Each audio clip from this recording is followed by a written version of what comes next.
Welcome to episode 168 of the Ski Podcast, and thanks for joining us, listener. Today, we're going to be discussing next year's kit and travelling to the mountains by train and electric vehicle. Plus, in a similar theme, we're going to be looking at solar panels in Méribel. We've got a Team GB update and a few words from Ed Leigh. Now, my name is Ian Martin. I'd like to introduce my guests on the show today. We have two first-timers on the show, both from Protect Our Winters. Firstly, I'd like to introduce Lauren McCallum, General Manager at Protect Our Winters. How are you, Lauren? I'm good. Thanks so much for having me. Well, it's a pleasure.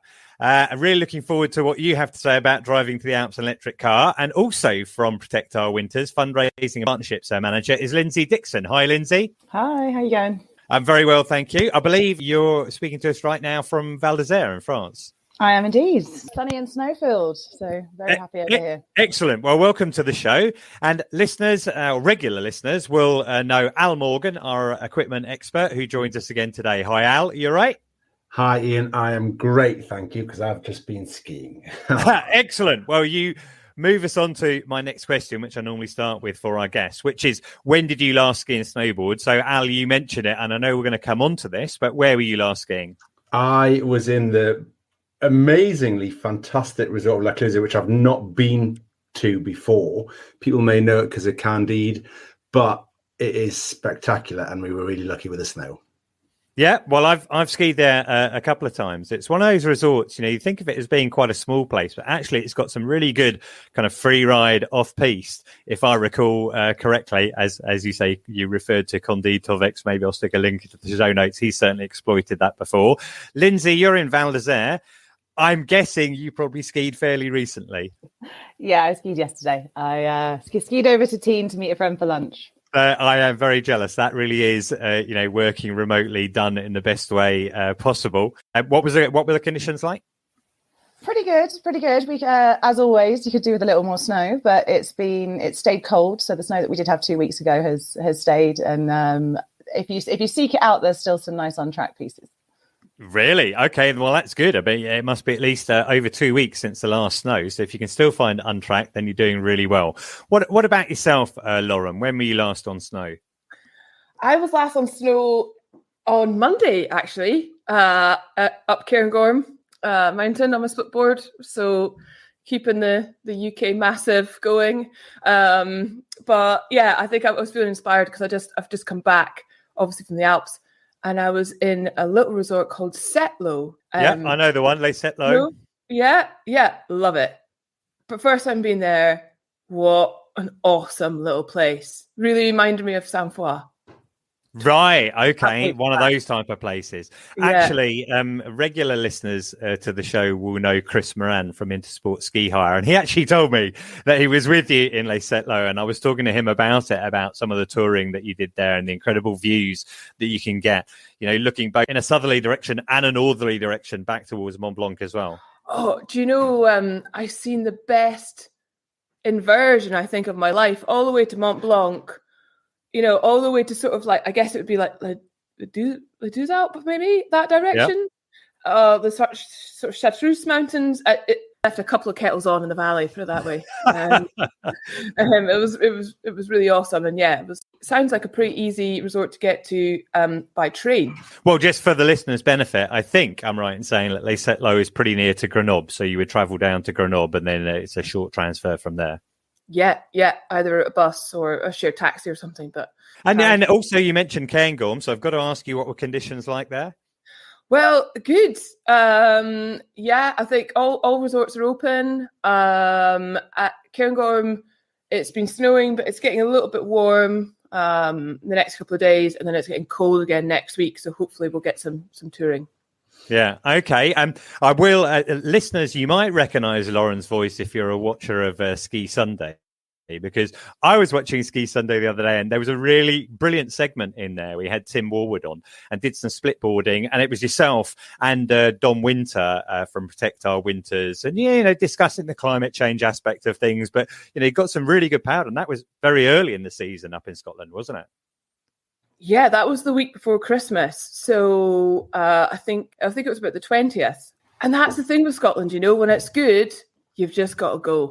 Like, you've just got, book the train or get all of you in a car and just go for it. Yeah. Excellent. Well, we're talking about good snow. We do have a few snow reports this week, so I'll just drop them in now. We're going to hear from Betony Garner, who's been out in Flaine.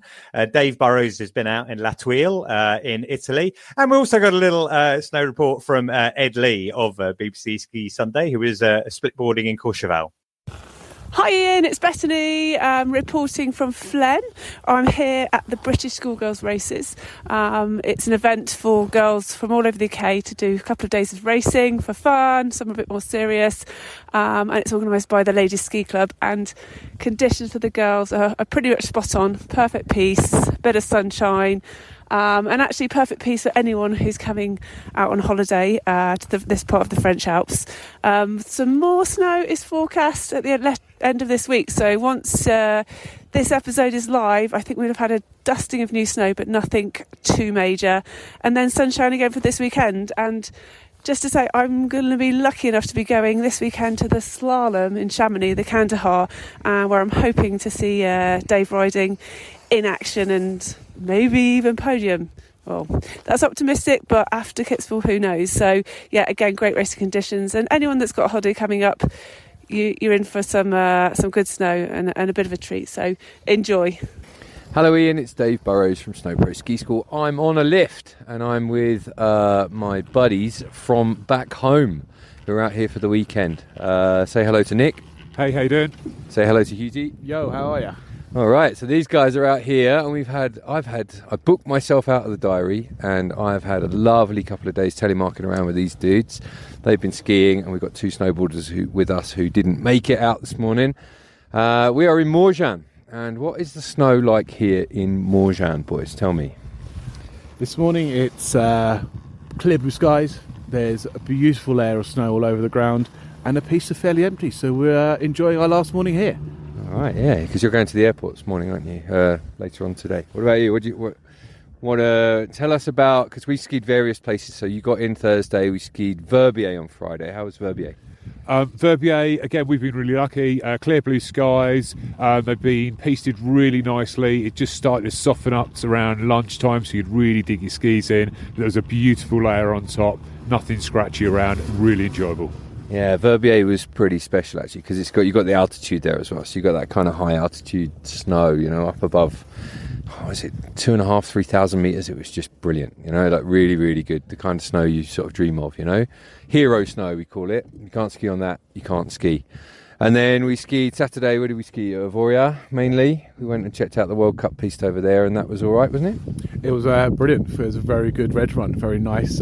Pretty busy, but it was good. It was more frightening getting through the cloud at the top, so I felt the fear, and I did it anyway. So yeah, that was cool. Obviously, it was a Saturday in Avoriaz, sunny Saturday, so it was absolutely rammed. And then Sunday, we skied in Villars Sunday, and I thought the conditions in Villars were pretty good actually. They held up really, really well. What about you? What do you think of Villars on Sunday? Yeah, Villars was really nice. Again, it was really busy on a Sunday in a nice resort with the sun out. It was really nice snow, nice and grippy again, although I did find towards the end of the afternoon it was very scratchy and very cut up, but with the amount of people it's kind of expected. All right, so there you go. That's so not just a professional opinion, the opinion of two ski tourists who are out here for the week. I hope they've had a lovely, lovely time, and we're sending them back on their way to dull, grey and dreary London while I carry on enjoying these beautiful high-pressure conditions that we've got. Thanks, mate. Say bye-bye, boys. Yeah, bye. I hope it rains. The French Alps got the best of the last snowfall. And the good news is, across the Alps, it stayed incredibly cold. We've had average temperatures here of around -10 for the last 4 or 5 days. North Face is down to 700 or 800 meters of maintained snow. It's the longest sustained cold period I've seen in the Alps for a while. So it's been glorious snow up here still. We've been touring around, splitboarding and really enjoying ourselves. But it's back to work tomorrow in Chamonix. There's a slalom down into Laux. And then, as you say, we'll be back here, the World Championships. I'm really fascinated. It will be an amazing test of the world's largest ski area.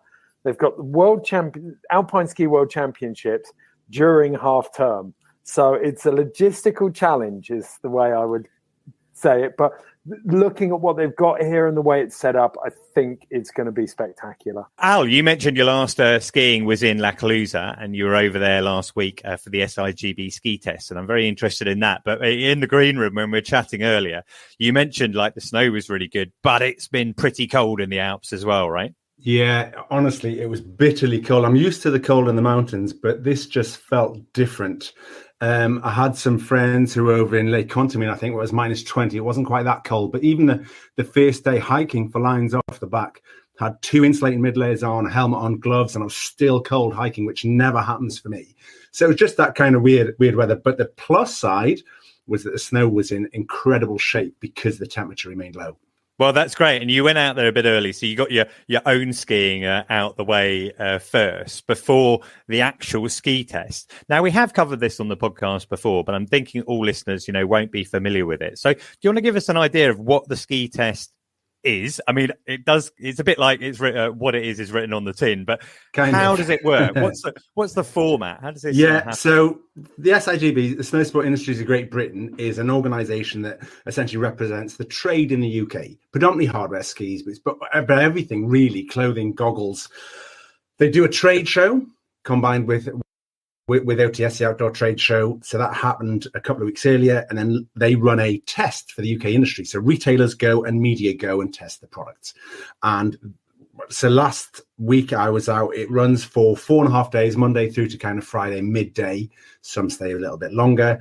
And we can test boots, skis, bindings, poles, helmets, clothing, you name it. Most stuff is out there to test, which is an amazing opportunity to really find out what's happening for this coming season. So we were skiing the 23-24 season products. Right. Okay. And so let's just take an example of skis. How does that work? If I recall correctly from when it was in Kutai, and this is the first year it's been in Laux, it's been in Kutai and Pila for a long time. There is kind of one piece that for the piste skis, for example, that you just go up and down again and again. Is that right? Well, to get a quick enough turnaround, so you need to do laps on products. So there's over 630 pairs of skis. That's just skis. Never mind all the other stuff that was there. So you're never going to get through those, but you want to get a really good feel for the skis. And it needs to be, if you're going to compare one ski to another, it needs to be consistent. So you tend to stick to the same kind of slopes for the same kind of skis. So if you're testing piste, it's great. There's a bubble straight. So we were testing from the Balme area, which is right at the top, BALME. There's a little village of tents and things with all the products. And then there was bubbles going up, which is quite quick, with a fantastic piste on the way down. Great for piste stuff off the side if you're going to test all mountain skis as well. And you may wish to go further afield if you're testing free ride or touring. So yeah, I have no idea how many times I lapped that bottom piste, but it was a fair number. So, but it was amazing. It was awesome. I cannot complain. Okay, so if you're testing skis, presumably you wear the same boots the whole time when you're testing the same set of skis, the same category of skis, to make sure you don't have any variability within that. Yeah, you try to remove as many variables as possible. The issue that you have, if you want to test boots and skis and poles and bindings, ideally you would test all flat mount skis with the same binding and all piste skis with the same boot. There's not that much time, so experience comes into it a lot, and you remove as many variables as is practical in that week. So I will try and test piste skis all with the same boot. I'll try and test touring skis all with the same boot. And I'll try and test boots with various skis, so the same boot with a number of skis. That's how it generally works. Okay, and I guess every tester has their own method. Is it that you get down to the bottom of a slope and then immediately you're taking your notes as to what you thought of that ski, for example, in the different categories? So, yeah, lifts are a brilliant opportunity to take notes. So I have test cards, and I have different test cards depending on the category product that I'm testing and the kind of product that I'm testing. So I take notes on that. I'm filming on all of my runs. I use a 360 camera, so I record on that, and I can record on my phone as well. So there's technology really helps make it slicker. But honestly, it's amazing how much you cannot replace handwritten notes. It's so vital. Right. Okay. And handwritten notes when it's freezing cold has got to be a challenge as well. Yeah. Yeah, exactly. Use a pencil, not a pen. But that's what the beauty in it being a bubble lift as opposed to a drag lift or chairlift. You weren't too cold doing that. So right, and those test cards, are they your own test cards, or are they the same for everyone? So the SIGB has their own test format. A card that's the same irrespective of the product, and that tends to be a point score, so you fill that in. That's part of your commitment as a tester. But I also have my own cards which has a lot more free text, so that when I'm writing articles or reporting on products for next winter, I have much deeper recall of exactly what each product was like. If I'm testing 60, 100 or more products, I'm not going to remember all the different nuances between each product, so I need to write it down. Right, for sure. And what about boots then? How do you test boots? You must ski, as you said, you talk about removing the variables. Yeah. You ski on the same skis each time. Maybe you might have hybrid or touring boots. You're obviously going to be on a different ski for that. But yeah, exactly. Now, you will test boots on various skis. So you need to know how, for example, if you're going to test a free ride boot, you want to know, okay, this boot's going to be something that's used by somebody on stiffer, heavier skis, and so also might be used by somebody on a lighter ski. So you try and add those factors in. So you're going to test it with a softer ski, you're going to test it with a heavier, stiffer ski, you might test it with a piste ski as well, and you'll try and do some kind of uphill. Now, skinning takes a lot of time, so you don't get to do a lot of skinning and testing, but you need to get a feel for how that product performs. Right, okay. And is this media industry only? Is it open to the public? If there was like a really keen skier out there who thought, right, I want to see what's going on for next year, I want to go and try them myself. It is trade, so it is part of the buying cycle for the retailers. So the retailers need to test product to know if they're going to stock it in their store, if it's product they want to stock. So they meet at Slide the 2 weeks before, they look at products, they may have seen it before that as well, and then this is their kind of last opportunity really to get on the product before they have to place their orders. So it's kind of like now is the deadline for placing orders so they can be in store in time for next season. Right. And then the media also goes along because people need to find out about the product, and that's our job. Right, for sure. And, you appear on the podcast on a regular basis telling us about kit, and you write for the Telegraph and other publications as well. Is there any sense of competition between the different reviewers? If you have your thoughts about something, are you all going to share those? Or if you've got a certain idea, you're going to keep that to yourself? That is an awesome question. So around about 8 years ago, yes, that was definitely the case. There were certain publications that really held their cards close to their chest. They didn't even between their testers, they didn't let them talk about product. They wanted it. It has changed massively, and it's fantastic because I write for Flaine, I write for the Telegraph, I write for Ski Kit Info, and I advise just consumers about product. And basically what we all want as media is that people can go out and have the best time in the mountain. And when you're in the mountains, you talk, and we do this on our testing, and it gives us a much broader view of how a product performs, because our performance for me will be different to Sophie or Dickie from Flaine or whoever it may be, and it's really good to discuss these things. Excellent. And so you mentioned there like 600 plus pairs of skis. Yeah. There must be a few when you go into the week that you're near the top of your list. I don't know if there are unlimited numbers that you can try. Do you have to book in to get the ones that you want? So, no, you don't have to book in. You may turn up at a brand. Let's say you turn up at the headstand, for example, and you want to take a ski. That ski may be out, and then hopefully they can either keep a hold of it when it next comes in, or you just go back for it. And it's the same with all of these. Skiing's a really small industry, and everybody knows each other. So everybody's, skiers are really nice, friendly people. And it's the same in this situation in testing. People will try and do you a favor, try and hold on to it. You're not going to get through 600 pairs though. Yeah, for sure. Cool. And that's really interesting. So would you say that there are any general trends that we're looking at for 23, 24? Yeah, absolutely. Is it possible to summarize that? Yeah. So one thing, let's talk about boots first. So on a ski boot, you generally have a hard metal clip or a wire metal strap with a clip, and that's how you do it up. In the touring world and in cycling as well, on cycle shoes, we've had a boa system, which is a dial with a cable. If you ski or snowboard, you may know this on the back of your helmet, a little dial to cinch the helmet around your head. For next season, for the first time in alpine skiing, BOA has developed a system, and that's been used by 4 ski brands. So this isn't a touring product. This is about your downhill performance boot, and the wrap and fit that you get around your foot because of this is absolutely phenomenal. And it's very different, not in a negative way, but really positive for consumers and boot fitters. It's an amazing hold around the foot without hot spots. So K2 are using it in downhill and a free ride style boots. Atomic also using it in free ride style boots. And then Salomon and Fisher are using it in regular downhill boots. So that's the boot thing. And then there was one ski in particular that pretty much everybody was talking about, so I'll tell you about that in a second. But something with boots is really exciting. You can actually see it behind me. If people go online, look at the image that you post. So it's called the Lang Shadow, and it's a really different way of constructing a regular downhill boot. It doesn't use BOA. Bottom half, the clog, the shoe bit of the boot that we refer to, comes right up the spine. It's got a blade up the spine with elastomers, and it has the most incredible energy when you're skiing.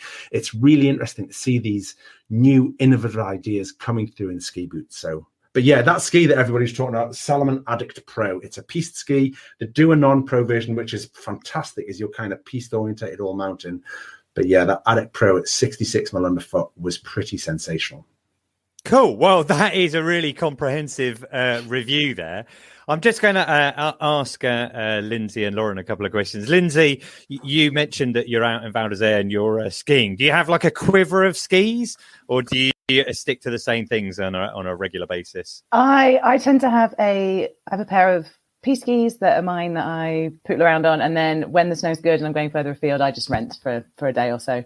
So It's nice. It means I get to try a few different ones, but also you're kind of at the mercy of what's available. Yeah, I mean, I should have spoken. I've just bought some new boots. I'm thinking I should have spoken to Al first, though, because this all sounds way cooler than a lot more knowledgeable than I have. Yeah, well, definitely. I think regular listeners will know I got a new pair of boots for this season, and I relied on Al's advice hugely in terms of what I purchased then. I think if I was in your situation, Lindsey, and I was out in the Alps, I would probably own skis. But at the moment, I don't own skis because I tend to travel by train. Look, we'll come to that later. But Lauren, you're a snowboarder, aren't you? I guess you probably have a split board and a snowboarder as well. Yeah,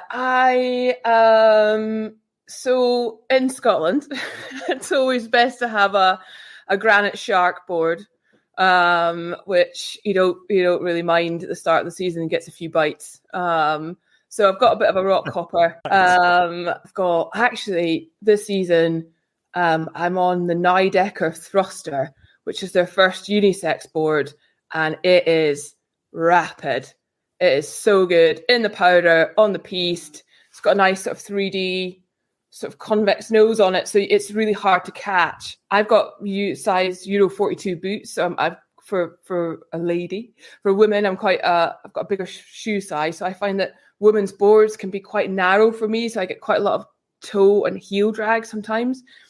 But this Thruster, slightly wider, just charging. And also I found that if you're a smaller guy, sometimes the flex in some of the guys' boards can be too stiff. So they've really hit that sweet spot, I think, for a wide range of people. So loving that.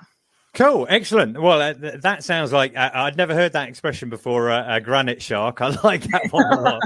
If I'm going up to Scotland, or depending on my timing, I'll make sure I've got that with me. Al, I wondered if I could come back to you a little while ago. I can't remember what episode it was. We touched on the Carv, and because I mentioned I had those fitted into my new boots, and I know that you used the Carv device when you were in La Clusaz, and it's a way of kind of effectively, I guess, quantifying the level of your skiing and seeing how you can improve that. I wondered how you found your experience of it. Was it useful to you? Carv is pretty impressive, I have to say. Yes, there's a cost to it. I do think you're better off getting it fitted when you buy boots. So I couldn't get it for my boot because I like boots really snug. So it didn't fit in that. I put it in a free ride boot. But that still skis really well. But I think people need to be mindful that if they have a really tight boot, they might struggle. They might need to have their boot ball ground a little or something like that. it's pretty amazing. You can kind of choose what mode you want it in. So if you go in free ski mode, you just ski around. There's nothing, I had headphones in, and I like headphone in the helmet rather than inside my ear like an earbud, and that worked really awesome. In free mode, you don't have it all the time. It just talks to you when you stop, which is great. Or you can have it in a training mode, and it gives you instant feedback, and that's phenomenal because you can really adapt your skiing and try and up your score if you want, because it gives you a Carv IQ score. That's great. You can try and develop that and get it better. But I really like the fact that you can work on something like your carving or your edge angle, one specific aspect of your skiing, and just repetition, working on that, improving it is phenomenal. So that's really good. I struggle a little bit getting the big battery onto my power straps because my boots quite snug around my legs. There's not loads of strap, but all of these things, it's such a minor point for the benefits that Carv gives you. You mentioned, because it can give you this audio feedback as you're skiing along, and that can actually be down to the turn by turn if you really want it to be. Yeah. Literally, it gives you feedback on every turn. It's a bit like watching a game show. You have this buzzer going off in your ear if you get it wrong, or you get, kind of much happier sound if you get it right. And it's really useful. You imagine having a personal ski instructor with you on every run all of the time. But essentially, it's a fraction of the cost. I do not think Carv can replace an instructor. I think Carv can replace that personal feedback, that tailored approach that, especially with private lessons, that gives you. But that does come at a cost, and that's not going to work for everybody. Carv won't work for everybody. It's brilliant if you're on firm snow, not as appropriate if you're going to be going skiing, powder, or touring. Yeah, exactly. I mean, you mentioned about that feedback. I think there's a feature in it where you can synchronize video to the actual Carv itself, so you can get that visual feedback. Again, it's not the same as an instructor, but it adds another layer to it. Did you try that? Yeah, so I actually spoke to Carv about this because I was over at their office about a couple of months ago, and you can have somebody videoing you behind, and then you can, I believe it goes to somebody at Carv or an instructor, and that's how you get that feedback. Or whether the AI works so well it can do it straight through the app. I didn't get to test that function, but it sounds really impressive. It's a relatively new feature. Okay, no worries. Well, I should be testing my Carv, which I got fitted on the boots when I go to Italy later this month, I guess it is. So tell me, Al, what was your IQ? My IQ, my first run was 140. Okay, 140. That's my target. Then You're gonna. That's okay. Right. This is how it's going to go. Is it? We're going to have a competition now. Awesome. What's the prize? Yeah, I don't know the answer to that. Cool, excellent. Right, let's move on. So we'd like to have Lauren and Lindsey with us today, and you're both from Protect Our Winters. And I wondered, Lauren, if for listeners who are not familiar with the organisation, just a little introduction so people can understand what Protect Our Winters is all about. Yeah, for sure. So for those who are completely new to Protect Our Winters, POW, or we call it POW. POW was started in the US by Jeremy Jones, the legendary backcountry snowboarder, who I'm pretty sure a lot of listeners are familiar with. Yeah, Jeremy started that about 16, 17 years ago in the US. And we started a UK chapter about 4.5 years ago, actually. And what do we do? Well, we help passionate outdoor people become effective climate advocates to achieve systemic solutions to climate change. So that's what we do in a couple of sentences. But basically, we use the passion, the influence, and just turn that into purpose. So that love you have for skiing, that love you have for snowboarding, climbing, mountain biking, hill walking, using that to campaign for more ambitious climate policy, because personal lifestyle choices are really important, and we'll probably come back to this. But where we are in terms of how much emissions are in the atmosphere and the big carbon reductions that we need to see now, they can only come from big governmental changes. So we believe that we need to kind of come together, get organised, and put as much pressure on to kind of see those solutions championed, so that we can, for sure, and effectively channeling that through the outdoors industry. Yeah. POW, Protect Our Winters, we rely on our partners. I mean, Lindsey is our partnership manager massively for funding. As you can imagine, campaigning comes at a very high cost, but also, we can try and pour lots of money into social media and marketing, and we'll only get so far. But when we get all our athletes and our brands to come together and use all of their databases, then our reach is not just, 50,000. It's more like 5 million. And so we can be a lot more effective through that sort of B2B2C model. Cool, excellent. Well, yeah, as you probably know, I'm a huge supporter of Protect Our Winters of POW, and I have my own lobbying group, let's say Ski Flight Free. And Ski Flight Free, I set it up in 2019. It's really just designed to try and encourage people to understand that there are other ways of going on a ski holiday without actually flying. It literally does what it says on the tin. And one of the reasons I wanted to have both of you on the show today is because recently you've both managed to go out to the Alps without actually flying and kept your emissions right down. Now, I'm going to start with Lindsey, if it's okay, because I know that you're in Val d'Isère at the moment and you went out by train. Now I've travelled by train a bunch of times. I think listeners might know the format, but do you want to tell us a little bit about your journey and how you got there and how it went? Yeah, absolutely. So I was heading from London, or just outside London, which means they're very close to the Eurostar from St. Paris over to Paris Gare du Nord. The plan was the quick changeover from Gare du Nord to Gare de Lyon to hop on the Ouigo train, which is the direct train that goes from Gare de Lyon down to Bourg-Saint-Maurice. And again, swift changeover onto a bus and straight up to the resort. Didn't quite 100% go to plan, but that was due to the UK train strikes. In order to make all of the connections work, as with a lot of things here, you have to be on one of the earliest Eurostar of the day if you want to get a direct train from the Gare de Lyon to Bourg-Saint-Maurice. You can go a little bit later and change in Chambéry, but I was lazy and didn't want to do too many changes, lugging my ski bag around because, as per usual, I packed way too much stuff. Unfortunately, because the train strikes, they cancelled my Eurostar and offered to put me back a couple of hours, which just would have had that knock-on effect of not being impossible, but a lot more admin in changing trains and things like that. So I decided to change this into an opportunity and moved my train forward a day, hopped over to Paris, spent a lovely afternoon wandering along the banks of the Seine, took myself up and had a nice restful evening before heading to the mountains. Excellent. Well, it doesn't sound so bad, but I would point out this was UK strikes that cancelled your Eurostar. And, these things do happen from time to time. But I guess one of the big advantages of train travel is that you can get to enjoy Paris as well. Typically for me, it might be if I've got a longer connection between arriving at Gare du Nord and then departing from Gare de Lyon.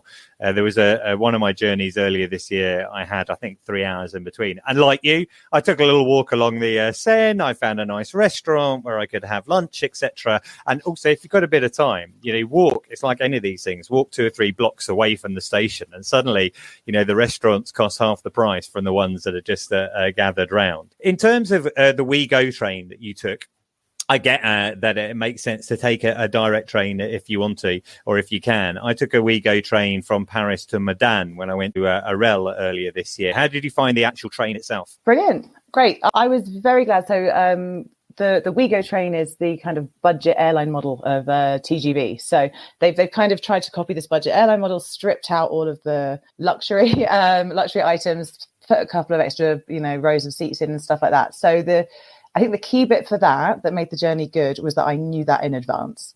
I'd gone and looked at, I've just gone online and searched, what's it like to. So I knew that there wasn't a restaurant car and I had to take my own food. Fortunately, Paris, full of boulangeries. I took, you're in the land of baking goodness. So, took myself some lovely sandwiches and just the preparation. The train itself, super smooth. They're double decker. So I paid, I think it was €5 extra to make sure that I had a seat on the top deck. So I had a really lovely view. You're guaranteed a plug spot so that you can, watch a film or whatever. And it was just great. It was super, super easy, super slick. And one of the best things that I thought was the way the landscape changes between Paris and by the time you get to the mountains, it's just so cool to sit there and just watch that glide by because it starts off so flat. And then you kind of get into the sort of gentle rolling hills, and you're starting to see these other little villages and things like that. And then when you first see the mountains just over kind of in the distance, it gets that kind of sense of excitement that I don't think you get on planes when you're stuck in a corridor or in another queue for border control, and you can just see those mountains getting closer and closer. I love it. Yeah, for sure. I mean, I think you probably were enjoying the view more than I normally give myself time to appreciate, because I tend to, use that time on the trains often to work. And the Wi-Fi I have found historically is on board, whether any of the SNCF trains. The point you make about WeGo is quite important there, that you can reserve your own seat. And when I travelled on it as well, it was also a bit like a budget airline in that I paid a bit extra to book in a bag as well. No one ever checked, as far as I could see, with checking in that bag. I don't know if they monitored it in any way. So I had one of those kind of spectacular language fails where you're trying to like rack the back of your brain for some GCSE French and kicking yourself for not being better and learning some before you came. Because I did exactly the same. I booked my train ticket, and then you have all the additional add-ons. So I paid for the seat upstairs, which I think was about €5 to have the plug socket and my own seat that I'd chosen. Then I paid, I'm going to say off the top of my head it was €12, but I'm not sure, to book my ski bag into the luggage compartment.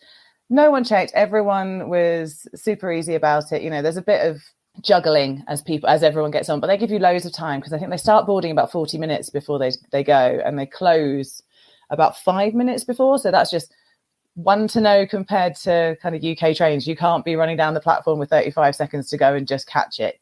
Get there with some time. And everyone was, everyone's in the same boat. So everyone's good about moving luggage and things like that. And there's only about 3 or 4 stops. So once everyone's settled in, I made friends with the Jack Russell that was sat next to me. I popped open my Haribo, kind of got my book. It was great. Excellent. And what about the final section from Borg up to Val d'Isère? Was it fairly straightforward to get a coach up there? Oh, yep, super easy. I mean, there's Ultibus website, which, I mean, the website's a bit clunky on phones, but as long as you can manage to get that date in properly, then it's great for getting around. It's just like catching a bus. It's easy.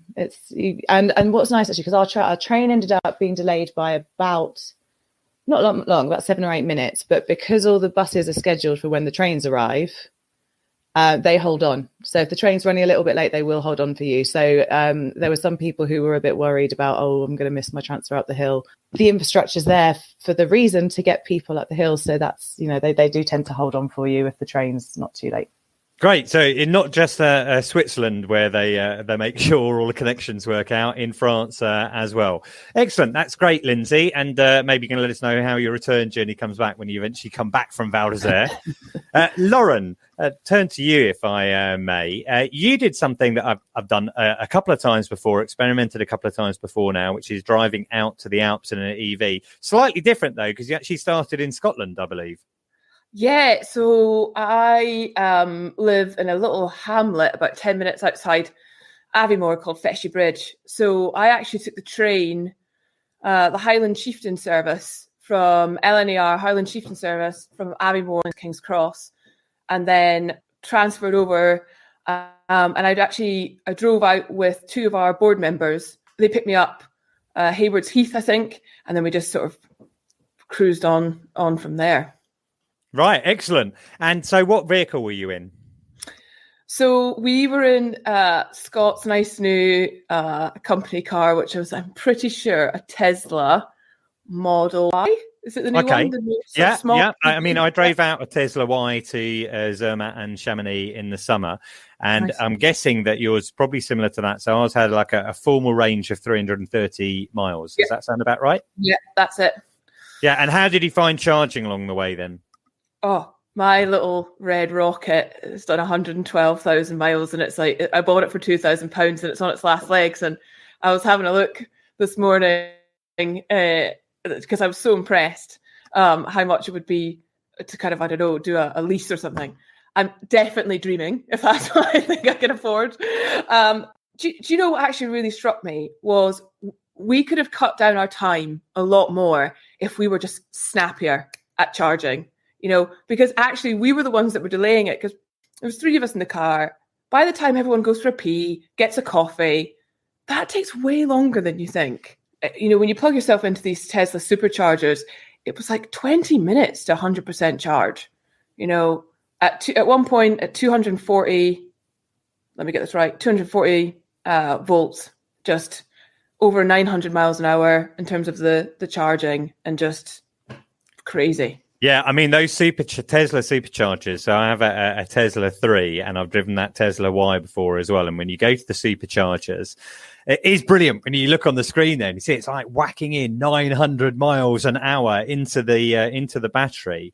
And what I really like about it as well is presumably someone had the app on their phone. So you can wander off, you go in and go to the bathroom, get yourself a cup of tea, just be looking at your phone and see, and exactly, how much longer you've got until it's time to move on again. And I also really like that feature within the Tesla where, you mentioned that it chooses your superchargers for you. So you just plug it into the screen. It makes all that decision making so much easier. That, as listeners will know, when I drove out there in a Ford Mach-E, I didn't have that convenience, and that made it a lot more difficult. And what about in the mountains itself? I mean, we mentioned cold temperatures. Did you see any loss of range once the temperatures dropped down? We were a bit tactical that we pushed on and kind of went, and we're kind of conservative with our speed. We got to Albertville, and there's superchargers in Albertville, and then we just whacked it in at that. We went to McDonald's, got like a cup of coffee or something. We left with 100% battery. To be honest, I didn't notice a huge amount of, a decrease in performance. And it was actually surprisingly very good in the snow. Because I'd never driven a Tesla before. And what I found, it kind of took a little sort of minute to kind of wrap my head around, is that, you take your foot off the brake and it automatically starts braking for you. So it took me a little bit minute, 15, 20 minutes to get it smooth. But it was really, really good in the snow. Way better than I thought it was going to be. Yeah, I mean, part of that is that regenerative braking that you're talking about there is great. You don't have to put your foot on the brake, and that obviously makes it a bit more secure. I think as well with electric cars, because the weight is very evenly distributed. I mean, you've got that battery that sits along the base of the car, whereas most cars have all the way over the engine, and that makes them more difficult to control. So, that can be a factor in it as well. And, what you're saying there makes a lot of sense. You just make sure that you charge up that vehicle, because lots of people said to me, there's a problem with electric vehicles in resort because it's going to get really cold. But once you're there, you don't tend to do a lot more of driving. It's about getting there and getting back. And you probably found when you drove down the hill on the way back, basically when you go downhill, you're just adding range the whole time. That regen is continually increasing the range. You do need to think about it on that final bit up to the resort, because obviously the demand in terms of power when you're going uphill is even greater. But that's really good to hear another positive experience about people driving out the Alps in an electric car. And I think we're going to be increasingly seeing more of that as people, look to choose ways to, reduce their emissions. Because, I don't want people to stop going skiing. I want people to just look at what the alternatives are. Lots of people drive to the Alps already, and you can drive in an electric car. I want to debunk the theory that it's not possible. Lindsey? Yeah, I was just, as you're saying, it's not about not going skiing or necessarily like changing your holidays, but the travel to resort is, depending on how you go, between 65 and 85% of your emissions related to your holiday. So if you can reduce those, that's the biggest change that you can make in order to make your holiday greener. Yeah, I mean, that's it. That is the most valid point. And I think hopefully most people understand this by now. But actually, what happens in resort does make a difference as well. And I think there's plenty of research that suggests that consumers, people looking to book holidays, are tending to choose resorts now on the basis of what their sustainable policies are. And that actually leads on quite well to my next segment, because I was out in Meribel last month.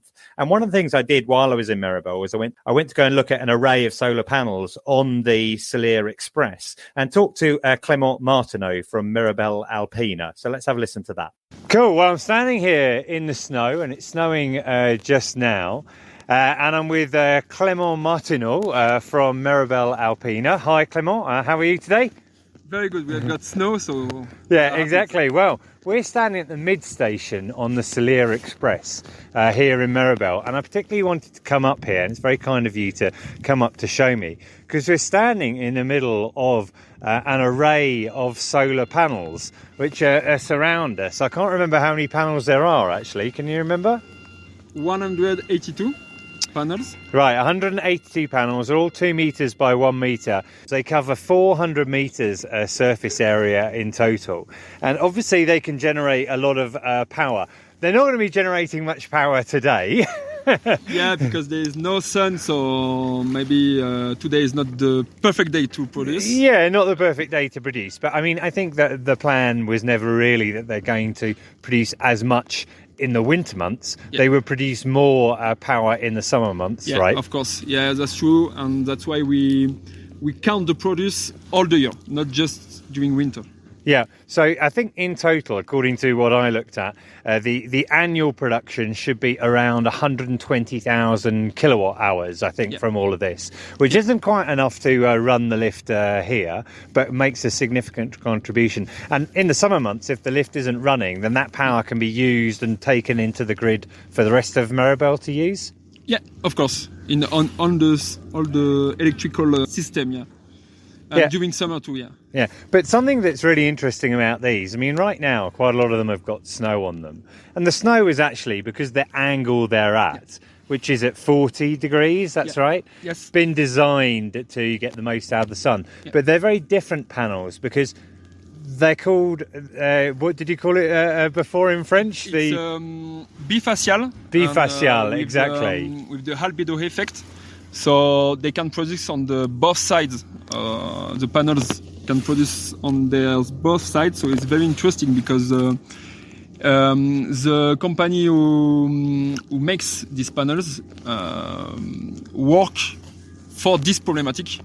What problematic is the mountain problematic with the snow, because we can't move the snow during winter, so the company proposed to have the bifacial with the effect albedo. So So basically these panels can generate power from both sides, from the side that's facing up towards the sun, but they're also able to generate power from the reflection of the sun off the snow, on the rear facing side, which makes them about 20% more effective, like that? Yes, of course. First time in France and in mountain, so yeah, well that's great. And so there are a lot of panels here. This is just part of all of the different measures that are taking place. Meribel is owned, or Méribel Alpina is owned by Candide Thovex, much larger company that owns lots of different resorts. They have a remit for a net zero by 2030, and we were discussing on the way up. There's some other things that Candide Thovex have done as well with the snow groomers. Yeah, because it's true. It's a project with other resorts by Candide Thovex. The first one was Serre Chevalier. It was a resort who was precursor, and then the big innovation this year with Candide Thovex is the snow grooming with the fuel who pass to a vegetable oil. All our machines this winter will be equipped, so it's good because for the atmosphere, for the CO2, the emissions, we win about 90% of emissions. And it's a really significant part of a ski resort's output. I think a lot of people don't realise this. They look at the lifts and they think, the lifts use a lot of power, but a lot of the lifts are run by renewables, like these solar panels and hydro. But those groomers they've all been diesel, and now they're on HVO, hydrogenated vegetable oil, with oil, vegetable oils, and some oils, we recycle. Yep. Like to cook, oil to cook, like potatoes and things like that. So we work with this. So that's good. I think the only emission is to drive from the bottom to the top of the station. Yep. It's an emission we can't now, improve our impact. Well, it's made a significant difference anyway, and that's across all of the company des Alpes resorts. I think it's about 130 snow groomers in total, isn't it? 100. Yeah, maybe. Yeah, 160, I think. Right, there you go. Even more than I thought. Yeah. Well, it's brilliant seeing this, and I think there might be plans to introduce more solar panels for some of the other lifts. Maybe Rhodos, you mentioned. Maybe, some others. We'll see what happens. But that's great. That's brilliant. Thank you very much for your time, Clément. Thank you. So that was really interesting talking to Clément, and that's all part of Compagnie des Alpes, which is a big company, owns lots of ski resorts, plan to cut their emissions, and they actually have a net zero target, which they're progressing towards pretty quickly. But let's move on now to Team GB. There's quite a lot to catch up on. Dave Riding. You may have noticed this on Ski Sunday. I may have read that. He came second in the Kitzbühel slalom, which is an excellent result, and obviously he won there last year. But Mia Brooks, who I interviewed at the Birmingham Ski Show, she's only 16. She's doing her GCSEs this year, as my children are, and on top of that, she's managed to take a fifth in a World Cup event and then second at the Laux Open freestyle snowboard. So she's been on the podium in the World Cup in her first year in the World Cup circuit, which is extremely impressive. In the meantime, Zoe Atkin picked up gold in the Superpipe at the X Games. Kirsty Muir picked up a bronze at the X Games. I think 2 bronzes, actually. And Michaela Gherkin-Schofield, a third in the Moguls in the World Cup as well. So some really good results there. We have the World Championships coming up in Les Trois-Vallées, hosted jointly between Courchevel and Méribel from the 6th to the 13th of February. That will be really interesting to watch. Obviously, it's the ski side of things. But I'm just going to drop in a quick segment from an interview I did with Ed Leigh. That will be our next podcast coming probably in about a week's time. Presenter of Ski Sunday, who's currently out in Courchevel. And just give you a sample of our conversation now. It's that if you can't see it, you can't be it.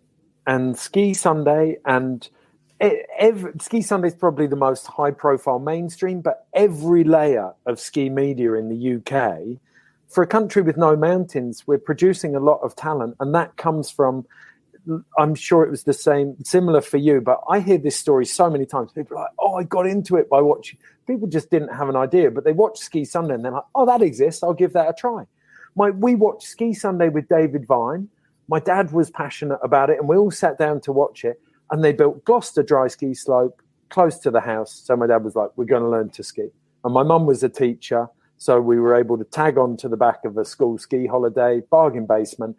And that actually comes back to the first point we made about DSUK and eBay. I'm passionate about making the mountains affordable. I think that they have such a powerful ability to broaden people's horizons, metaphorically and literally, that it doesn't have to be really expensive. You can get out there and enjoy them.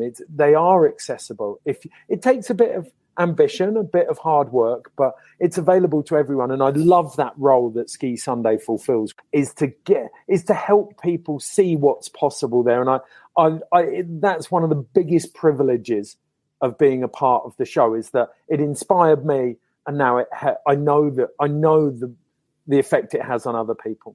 That was really interesting talking to Ed, so you'll be able to listen to that full interview next week. Now, I enjoy all feedback about the show, and I really like to know what you think, ideas for features, etc. So please contact me either on social at The Ski Podcast, or by email theskipodcast@gmail.com.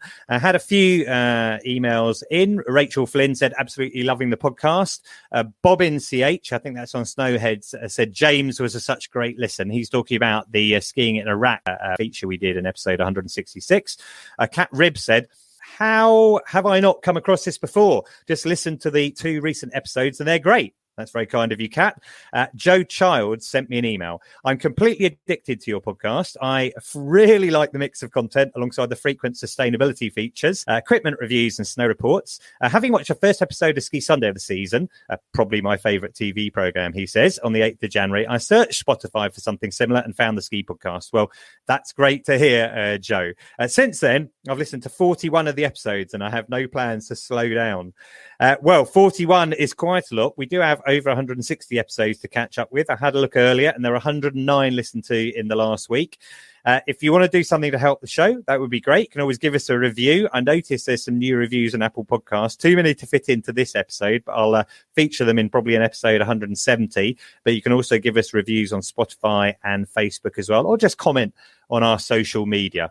So we're just going to come to the close now. For now, I'd like to thank Les Trois Vallées for sponsoring the show and thank my guest today, Lauren. Thank you very much for joining us. Thanks. It's a pleasure. And Lindsey, thank you. Thanks for having us. And Al, as always, thank you to you as well. Ian, honestly, it's so much fun. Thank you. Brilliant. And finally, listener, thank you for joining us. And until next time, goodbye.